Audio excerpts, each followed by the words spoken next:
रहा। आप भी अपने भगवान अपने कबीर जी से अर्ज करो अपनी जान रक्षा की। दामोदर सेठ कहने लगा भी मेरा तो गुरुजी गरीब सा है और बोधा सा आदमी है, और तुम्हारे भगवान कोई पहाड़ उठा रहा है, कोई गोवर्धन ने उठा रहा है, और इतने तगड़े भगवाना की आड़ में मेरी भी जान बच जाएगी।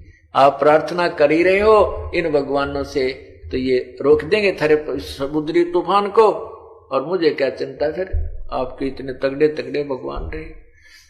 तब वो सेठ कहने लगे दामोदर नाश हो गया बात का, ये मजाक मत ना करे, आप भी अर्ज करके देख लो, हो सकता है ना जाने भगवान किसकी पुकार सुन लिया करे। तब सेठ कहने लगा दामोदर के तुम बैठ जाओ आराम से, तब मैं अर्ज करूंगा, नहीं तो तुम बीच में टांग अड़ाओगे। मैंने दुर्गा से कह दिया था इसलिए तुम समुद्री तूफान रुक गया, तुम बाद में नंबर बनाओगे। अब सेठ जी अब मजाक ना करे, कति देख नाश हो गया, कति मर गए, कति कुछ अर्ज कर लेना, बोला तुम बैठो। वो बैठा तो के जाता नौक से खड़े होकर के फिर चुप हो गए, पूजा और साधना बंद कर दी। तब परमात्मा के आगे अपने फोटो के मूर्ति के सामने खड़ा होकर के दामोदर सेठ ने कहा है परमात्मा, और दामोदर सेठ परमात्मा कबीर जी की, क्योंकि उन्होंने 15-20 दिन सत्संग सुने थे जगह जगह जाकर के, और लोगों से उनकी कथाएं सुनी थी। कोई कहता मेरा ऐसा सुख हो गया, मेरा ऐसा सुख हो गया, मेरा बेटा मरण में हो गया था, परमात्मा के आशीर्वाद से वो स्वस्थ हो गया। ऐसे सैकड़ों उदाहरण ले रखे थे और उन सेठों को सुनाया करता था कि कबीर परमात्मा ने ये कर दिया, कबीर भगवान ने गुरु जी ने ऐसे सुख दे दिया, तो इसलिए उसका नाम कबीर धर लिया था, उन्होंने रख दिया था।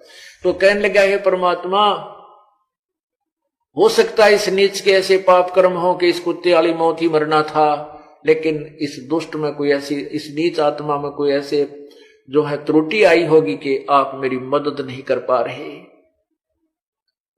हे प्रभु, मैंने आपके बहुत गुण गा दिए इनका आगे, और मुझ दुष्ट के कारण परमात्मा आपकी बेइज्जती होगी। हे प्रभु, आद रक्षा लज्जा रख लो अपने दास की, और फिर कहीं मार दियो मुझे, नो ऑब्जेक्शन।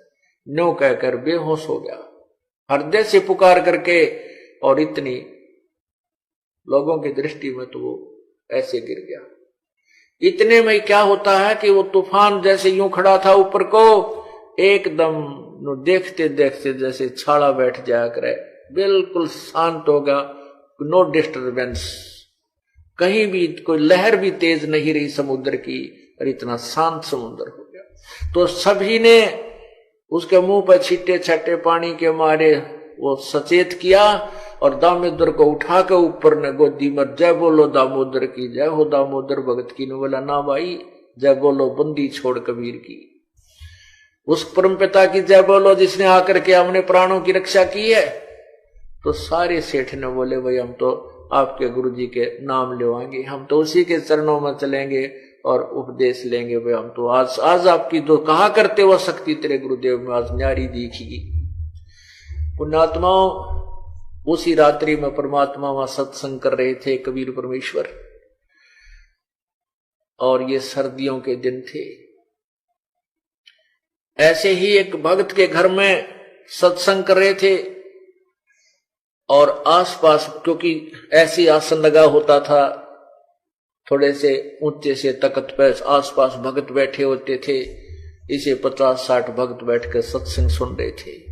परमात्मा शब्द गा रहे थे, प्रवचन कर रहे थे, और ऐसे अपने ऐसे करके बाला में कर ऐसे नो करके, और न्यू हाथ मार दिया छिट्टे से, वह तो पानी की बूंदें लगी आसपास बैठे भक्तों के।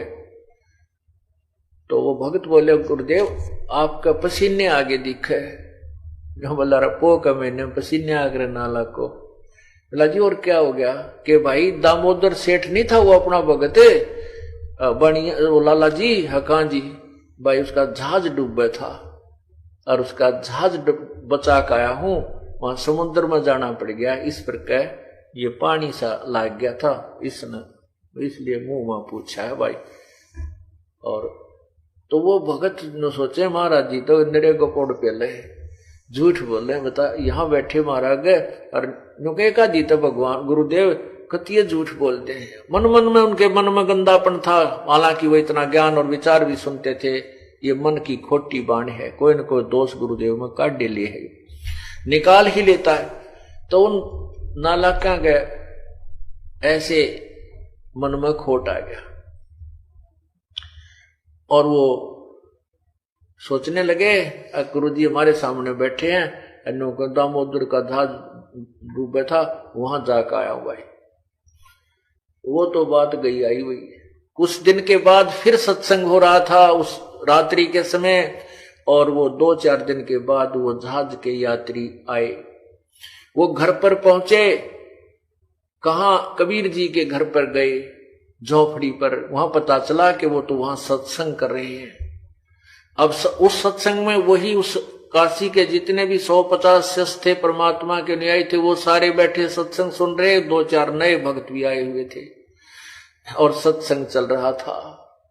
और वही जो मन में खोट था वो व्यक्ति भी, वो श्रद्धालु भी विद्यमान थे कि गुरु जी तक उस दिन झूठ बोल रहे थे। एक दिन तक कति झूठ बोल दी, दामोदर का जहाज बचा के आया हूं, इसलिए पानी में बाल बूढ़ बीज गए थे, वो निचोड़े हैं।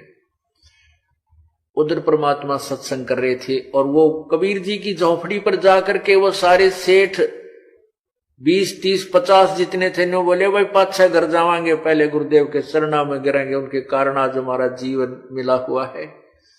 कबीर जी की झोपड़ी पर गए, वहां नहीं मिले तो पता चला वहां सत्संग कर रहे हैं। वहां पहुंच गए और बाहर खड़े होकर जय हो बंदी छोड़ की, जय हो कबीर साहब की, जय हो कबीर साहब की। अब भाई नो क्या करें, जिसने जान बची लाखों पाए, जय जयकार बार करे।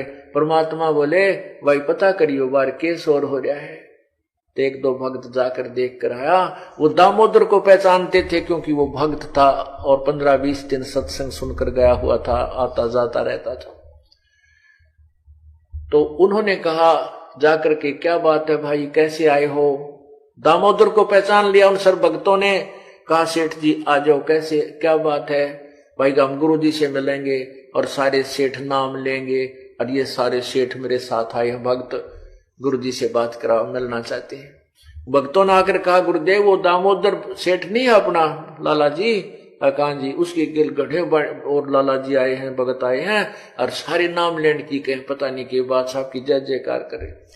बोला भाई बुला लो, क्या बात है, नाम लेंगे तो बहुत अच्छी बात है, हम तो उपदेश देने के लिए तो सारा प्रयत्न कर रहे हैं। वो सारे 20, 30, 40 लाला जी आए और हे गुरुदेव, हे भगवान आप तो सचमुच भगवान हो, हे परमात्मा आपने हमारी प्राणों की रक्षा की, हे भगवान, हे परमात्मा आपके दिए जन है।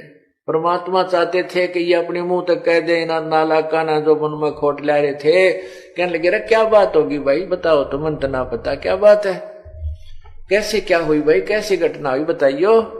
तो खड़ा होकर वो बताने लगे, सारी कहानी बताई। भगवान हमने माफ कर दो, हम आपके भगत के बहुत मजाक करा करते, हमने बूंदी अच्छी भी कही पर ये नाराज कती नहीं हुआ। हमने जो ना कहने की बातें इसको कही और हम उन भगवानों को शक्तिशाली मानते थे, और ऐसे ऐसे सारी कहानी बताई। हे गुरुदेव, हे महाराज जी, हम कति आज तो आपकी दया से आपने इनकी अर्ज सुनी और हमारे जीवन रक्षा हुई। ऐसे ऐसे उस रात्रि में जो जहाज डूब रहा था, समुद्री तूफान आ गया था, आपका भगत आपको प्रेरणा, आपको प्रार्थना करके और अचेत हो गया था, आप में इतना लीन हो गया, इसने ऐसी आत्मा से पुकार की और परमात्मा आपने जाकर डूबता जहाज बचाया, हमारा ना तो नाश हो गया था। ओए होए होए, सारे दंडोत प्रणाम करें और पड़ गए वहां परमात्मा के चरणों में, बच्चे भी बालक भी।